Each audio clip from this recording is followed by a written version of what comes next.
দাখিল পরীক্ষা 2024, তোমরা যারা দাখিল পরীক্ষা দিতেছ 2024 সালে তোমাদের গণিত পরীক্ষার আজকে ভিডিওতে আমরা দেখবো সংক্ষিপ্ত প্রশ্ন উত্তর। তো তোমাদের গণিত বইয়ের সপ্তম অধ্যায়, কততম অধ্যায়? সপ্তম অধ্যায়ে দেখবা জ্যামিতি। এই জ্যামিতি অধ্যায় থেকে তুমি সংক্ষিপ্ত প্রশ্ন উত্তর দিয়ে 2 মার্ক তুলে নিবা, ঠিক আছে? তোমরা অনেকেই ভয় পাও জ্যামিতিকে, ভাইয়া জ্যামিতির মতো সহজ আর কিছুই নেই। জ্যামিতি জাস্ট খালি দুইটা টান দিয়ে আইকাই তুমি 2 মার্ক পেয়ে যাবে। দেখো এই আঁকাটা আঁকলেই তুমি 2 মার্ক পেয়ে যেতেছ। এটা তোমাদের জন্য ব্যাপার না। দেখো 1 নাম্বার, সমবাহু ত্রিভুজের বাহুর দৈর্ঘ্য 4 সেন্টিমিটার দেওয়া আছে। এখানে দেওয়া আছে 4 সেন্টিমিটার, এখানে কোনো ঝামেলা আছে নাই। ত্রিভুজটি আঁকো। ত্রিভুজ মানে কি? এই যে এটা একটা ত্রিভুজ, ত্রিভুজটা আমাদেরকে আঁকতে বলা হয়েছে।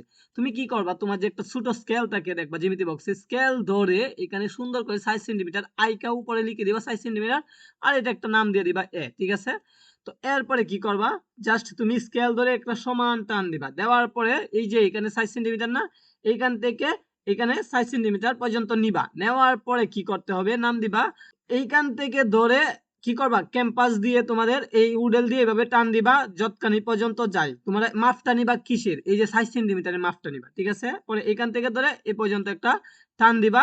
দেওয়ার পরে যে পর্যন্ত আছে তোমরা কি করবা, উডেল দিয়ে সুন্দর করে এঁকে দিবা। তাহলে তোমাদের কি হয়ে যাবে, ত্রিভুজটি আঁকা হয়ে যাবে। নাম দিবা এ, তারপরে বি, তারপরে সি, এরপর 4 সেন্টিমিটার সব দিক দিয়ে লিখে দিবা, কেননা সব দিক দিয়ে 4 সেন্টিমিটার আছে। এরপরেরটা দেখো, তো এটা অনেক সহজ। হ্যাঁ, এটাও তোমরা শিখে নিবা। 4 সেন্টিমিটার 5 সেন্টিমিটার আইকা জাস্ট কি করবা, একটি সমকোণী ত্রিভুজ আঁকবা, ঠিক আছে? তো এটা একটা সমকোণী ত্রিভুজ। সমকোণী ত্রিভুজ মানে হলো দেখবা এই যে এইভাবে থাকবে, এটা একটা সমকোণী ত্রিভুজ। তো এই দিক দিয়ে আমাদের কত সেন্টিমিটার নিছি, এদিক দিয়ে নিছি হলো 4 সেন্টিমিটার, আর এদিক দিয়ে নিবাম 5 সেন্টিমিটার। নেওয়ার পরে এদিক দিয়ে মিলাই দিব, তাহলে আমাদের এটা সমকোণী ত্রিভুজ হয়ে যাবে, ঠিক আছে? এরপরে দেখো, এইগুলো তুমি জাস্ট খালি আনসার দিয়ে আসবা, পরীক্ষাতে 2 মার্ক করে পেয়ে যাবে। ভয় পেও না, ঠিক আছে? তুমি একটু নিজে নিজে চেষ্টা করো, পারবা। 4 সেন্টিমিটার বাহু, হ্যাঁ, 60 ডিগ্রি কোণ বিশিষ্ট একটি রম্বস অঙ্কন করো। রম্বস আঁকার জন্য এই যে 4 সেন্টিমিটার নিলাম, এরপরে কোণ আঁকবো কত ডিগ্রি, 60 ডিগ্রি কোণ আঁকবো। আঁকার পরে জাস্ট আমরা চিত্রটা আঁকে দিব, ঠিক আছে?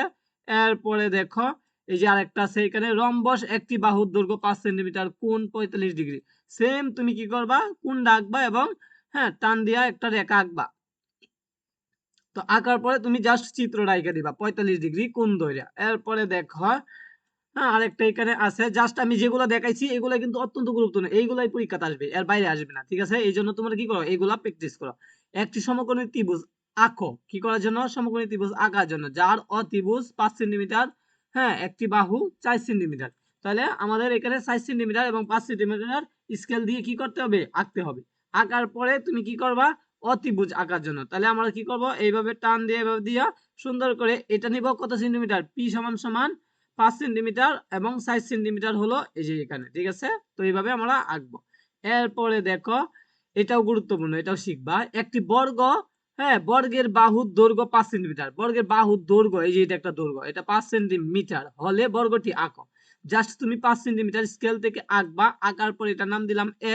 দেওয়ার পরে কি করবে, একটা টান দিবা, দিয়া এখানে 5 সেন্টিমিটার পর্যন্ত নিবা। এরপরে এদিক দিয়ে একটা টান দিয়ে আনতে 5 সেন্টিমিটার, এদিক দিয়ে 5 সেন্টিমিটার, এদিক দিয়ে 5 সেন্টিমিটার, একবারে সুন্দর করে কি করবা, বর্গটি এঁকে দিবা। বর্গ মানে হলো